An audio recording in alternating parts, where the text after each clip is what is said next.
आज के दिन भारतीय जनता पार्टी के करोड़ों कार्यकर्ता और देश की जनता पंडित दीनदयाल जी को श्रद्धांजलि दे रही हैं। पंडित जी ने उस समय एक नई विचारधारा को जन्म दिया जब आज़ादी के तुरंत बाद देश की नीतियां बननी थी, देश को आगे बढ़ने की दिशा तय होनी थी। पश्चिम के अंध अनुकरण की जगह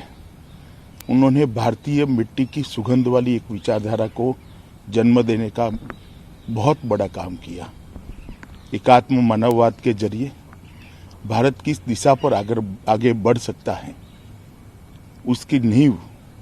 उन्होंने एकात्म मानववाद के द्वारा रखी। और आज 6 साल से देश के प्रधानमंत्री नरेंद्र मोदी जी यही एकात्म मानववाद की गरीब कल्याण की नीतियों को आगे बढ़ा रहे हैं और 60 करोड़ गरीबों के घर में गैस का चूल्हा, बिजली, शौचालय, स्वास्थ्य की सुविधाएं, खाने का अन्न, ये सारी चीजें पहुंचाने का काम यही गरीब कल्याण नीति ने किया है, जो दीनदयाल जी की मूल विचारधारा थी। दीनदयाल जी ने एक दूसरा बड़ा काम किया, संगठन के आधार पर चलने वाली पार्टी का निर्माण हो,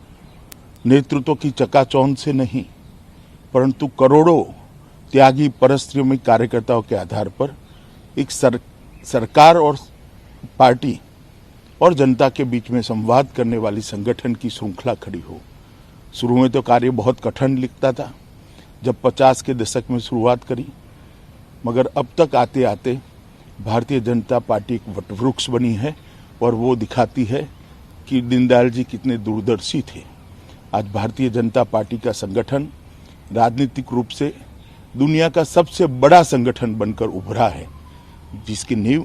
दीनदयाल उपाध्याय और उनके साथियों ने डाली थी। मैं फिर से एक बार मन से दीनदयाल जी का देश के विकास में, देश की राजनीति में और विशेषकर